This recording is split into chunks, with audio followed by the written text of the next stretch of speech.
Hey, welcome everybody. This is John Paul Mendoza, Dr. Speed Selling. This is the Raging Verbalist number 126. Whoever thought we'd get this far? Let me give you a quick update if you have never been here before. First off, hit the like, hit subscribe, hit notification if you're on YouTube. If you're on Facebook, join the Position to Win book group and ask questions away.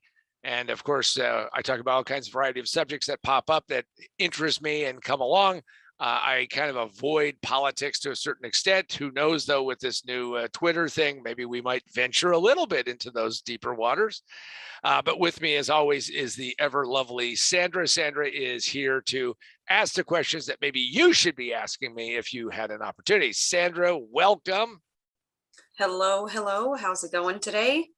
It's going well. We're excited. And by the way, we will leave some personal stories out, but this is a big day for Sandra. She opened up a Cracker Jack box and found out that she got the best prize you could get. So good news for her pending. So we don't want psychos driving to Omaha.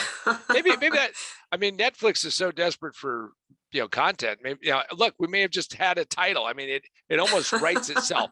Psychos driving to Omaha. I mean, just check it out. I mean, there you go. There you go. I mean, how hard can it be? All right. So today we're not talking about psychos driving to Omaha. We're talking about something else. So what do we have that we're talking about today, Sandra?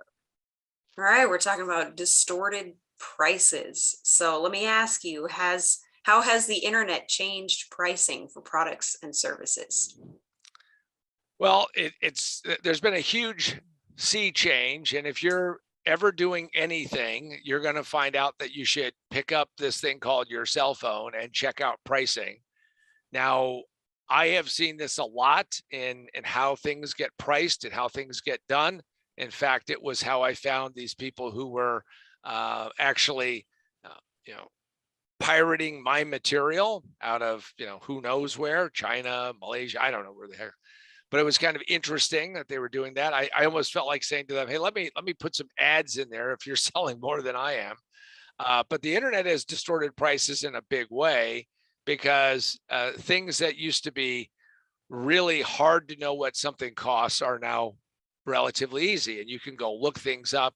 Now, it does create kind of that distortion creates a distortion inside of people's brains because they think they know what something is worth. And there's a saying that goes that the price of everything and the value of nothing. So if you're out there doing this, you ought to really think long and hard. Do I know the total costs of anything? So that would be my thing. So internet has changed forever how we're going to go out and decide how we're going to buy something, or more importantly, how we're going to sell something.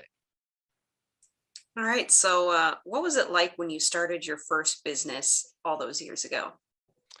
So one of the coolest things about starting a business is that I got these little business cards printed up. Still have a couple. We should probably use those at some point in time. Well, I'll send you that. But had a business card printed up. I mean, we didn't have a phone number that we could use because my parents wouldn't let me use their phone number, and my then business partner said his mother, who's very religious, she wouldn't say hell no, but she said never. So we ended up with just having like a PO box. So if you wanted, we could give it out, and if you really wanted to get us, you had to send us something to a PO box. It's so cool. I guess that was like the first way to block people out.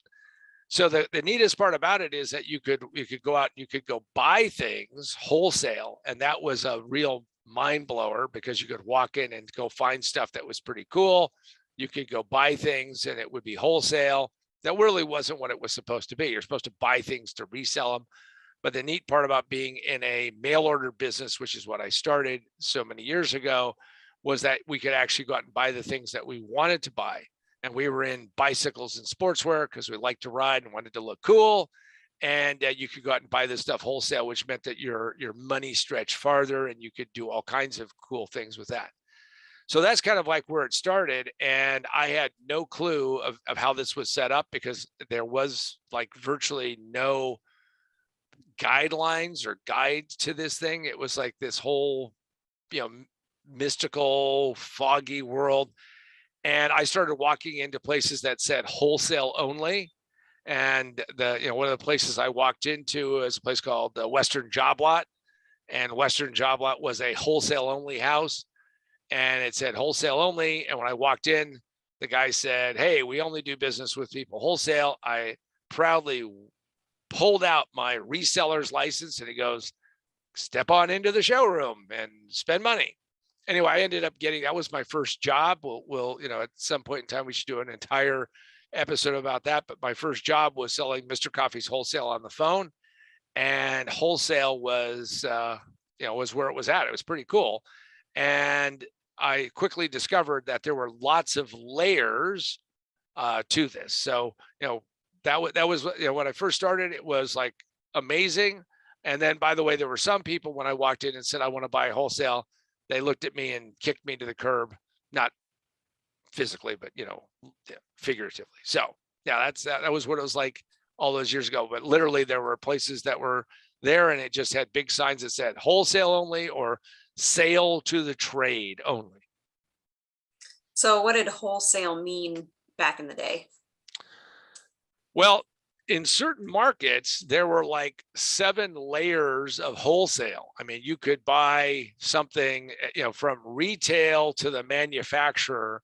They had all these different layers, and each layer had a different price point. Each layer had a different requirement. Certain things you couldn't really buy truly wholesale. I mean, it was wholesale, but it was just like a little bit of a discount. And it was pretty interesting. So, I quickly discovered that, it was a little bit like what would later become video games, is that you needed to get to the best level, right? You wanted to get to the level with the highest discount. I used to walk into places at the Merchandise Mart in Colorado and say, do you have any samples that you're going to sell? Because what would happen is these guys would bring in like a dozen shirts.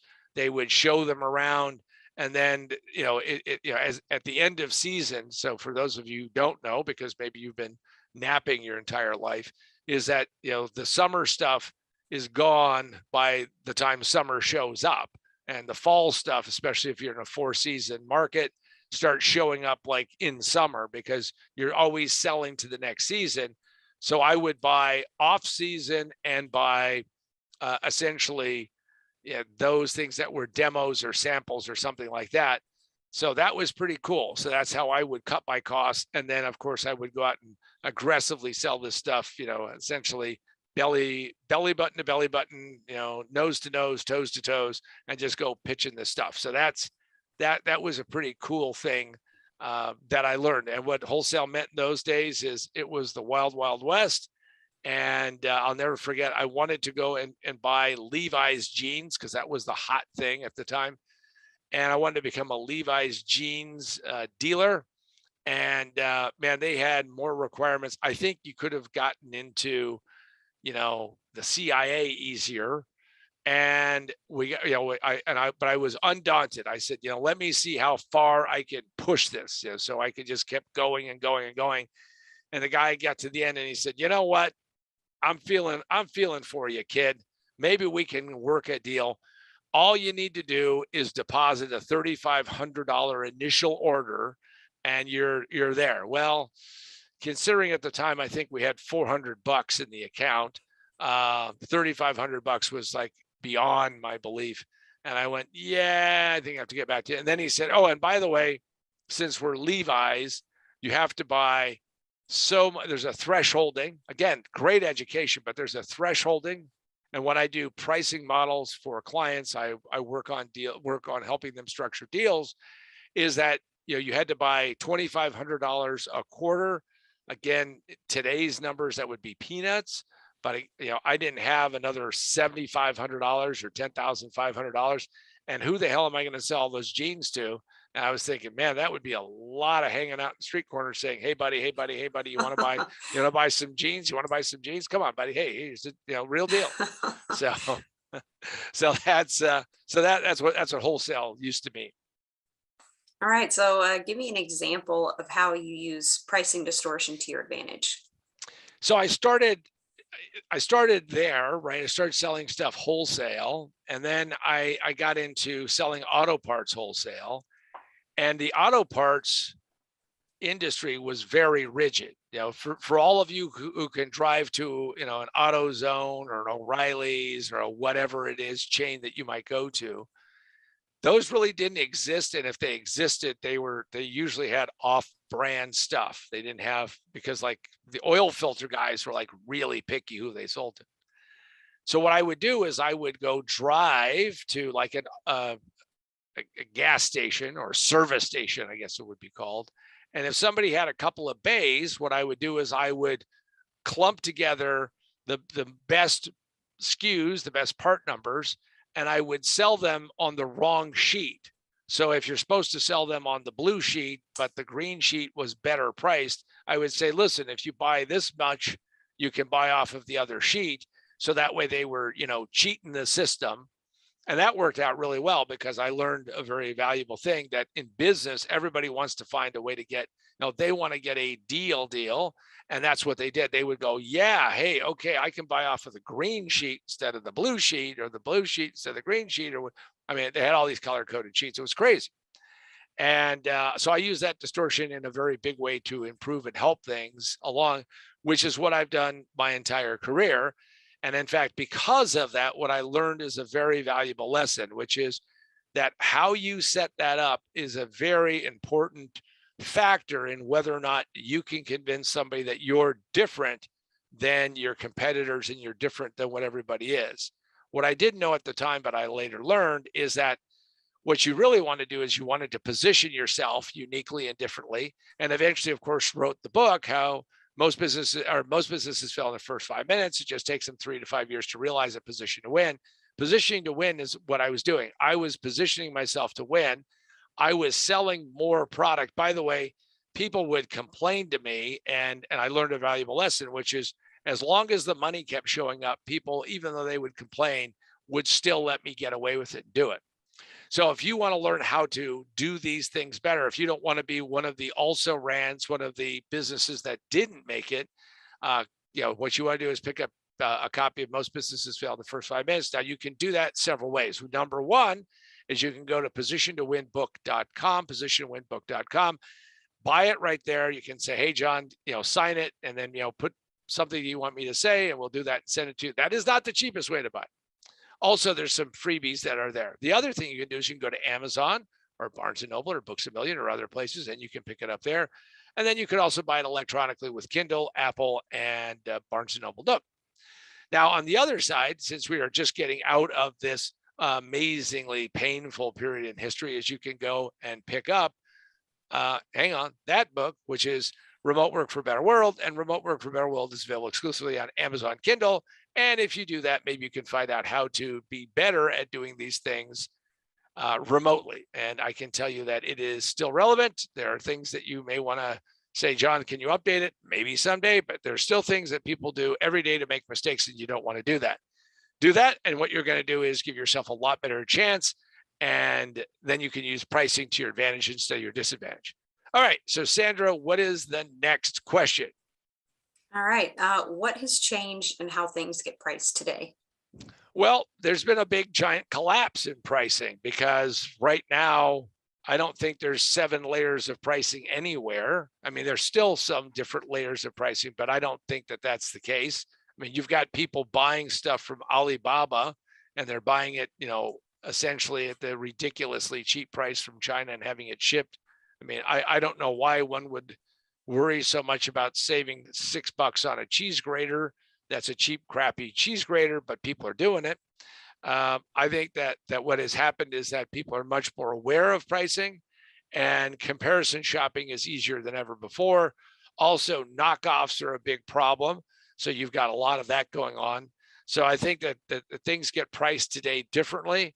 And this is why I always say to somebody, if they're in the product business, that they need to always attach services to it. So that way the services help differentiate you in a way that you can't be easily knocked off.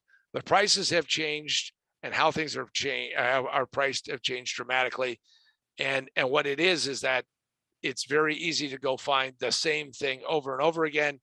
For those of you who may not have noticed this, yesterday Apple announced that they sold $50 billion worth of smartphones in the first quarter, as we're recording this in 2022. I mean, wrap your head around that. That's a lot. And for all of you people who are Apple haters, there may be some in our midst. All you have to know is that Apple made a crap load of money off of selling $50 billion worth of phones. So they understand what's called pricing integrity, and they understand that they're not going to get everybody, and that's to their benefit. That they're smart by doing that. So I would encourage everybody, study what pricing models are there, and you decide what you want to do and stick with that model to your advantage. When did pricing start to change? It's interesting because for a very long time, pricing, and I'm going back many years before even I was around. I know people say, geez, you've been doing this a long time. Well, it happened long before I showed up, and it used to be that discounting was a no-no. In fact, they had suggested retail pricing on things. They had rules about what you could or could not sell something for. You couldn't buy things in a discount. In fact, I bought a Seiko watch, and I'm talking, this is in the 70s. And I bought this really cool Seiko watch, still have it. I really should get it refurbished. Lost the original band because, of course, I was an idiot, but that's a different story.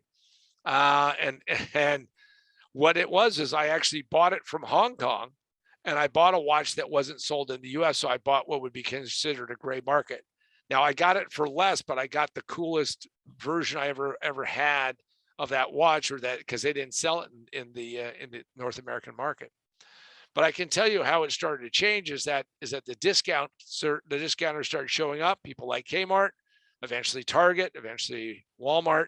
But really, to me, the biggest shift and change was when Price Club came along, Saul Price, and then the guys at Costco showed up, and then there was a company called Pace.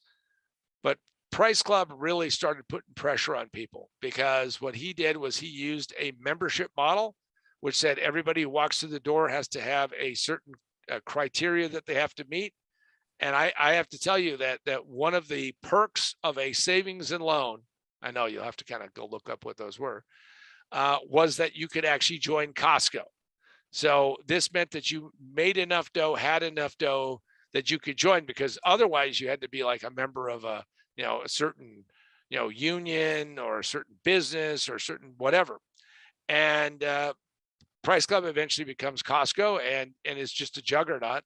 And I can tell you, the other day I was in Costco's parking lot, and as I was, leaving, a guy was also leaving, and he said, wow, it's as packed as it is in Christmas time, and here we are in, April.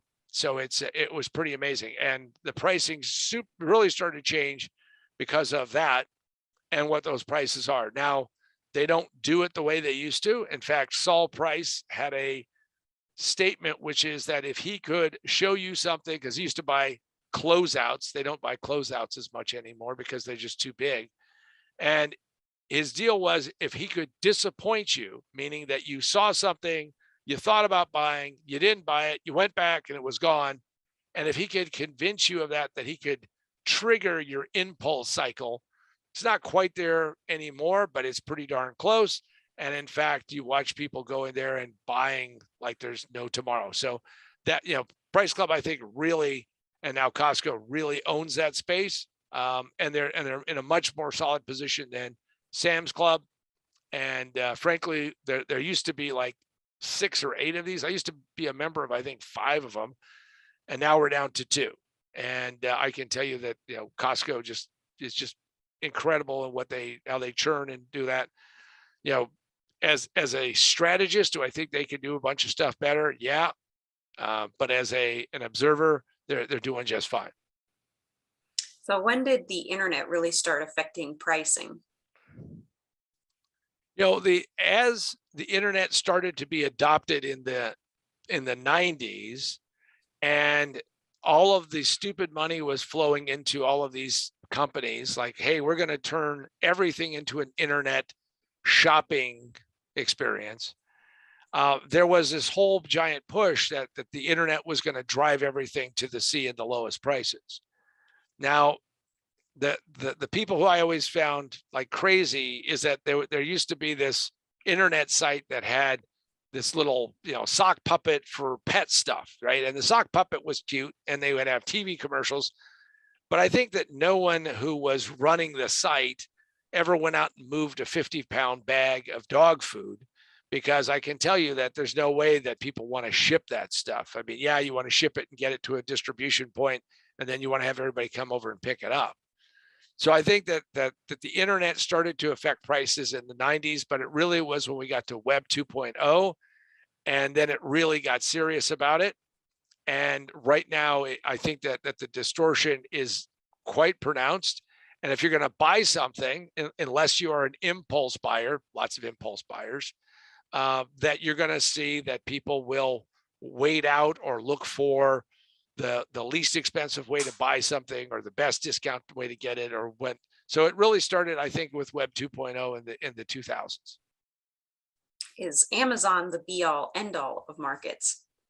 Well, Amazon is as a bunch of different things. One of the things as we're recording this is that Amazon just reported they lost $4 billion in one quarter, which is like real money, and they have had a huge slam on their stock. Their challenge is that at some point in time, you become so big that now you have to question, what is making money and what isn't making money. Like every business, you eventually have to trim the sales and figure out what you're going to do. This happened to Starbucks, by the way. Starbucks, at one point in time, there were two Starbucks that were like, a quarter of a mile apart, which is, 1,300 yards apart. And I used to go there, and it was like, well, which Starbucks you going to go to, or where are you going to meet people? And it was crazy because they were just on top of each other. They've gotten smarter. So I wonder what Amazon's going to do. Right now, Amazon is trying to branch out into other areas and move things along, but we'll see what Amazon is going to do. But I think it's an end all be all of markets today. The question is in an internet age, does anything truly last for any length of time? Now, people believe they will. People believe that this is going to go forever. But people believe that about Sears. People believe that about Kmart. People believe that about Target. People believe that about Walmart. People believe that, Amazon. What's next? We don't know. So right now, I think it's the end all be all. But watch this space and see what's going to happen over time, because I think that there's a lot of pressure on them. And the other thing is that as the barrier to selling goes down, that will change.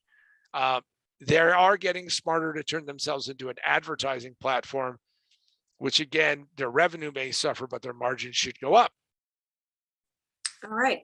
If you sell or are in business, how do you protect yourself from the race to the bottom? Well, that is we used to say $64,000 question, the $64 billion question today, probably. You protect yourself by the race to the bottom by deciding what you're going to sell and where and how you're going to do it. I have consulted with people who sold a lot of things through Amazon, and here is the downside, is they had no way to connect to those customers. So Amazon provided them with revenue, but did not give them access to who the customer is. By the way, Amazon loves doing that. You're feeding the Amazon flow of money, but you're not really capturing customers. Remember that customers are why we're doing this. The better you know your customers, the more you have access to your customers, the better your life will be.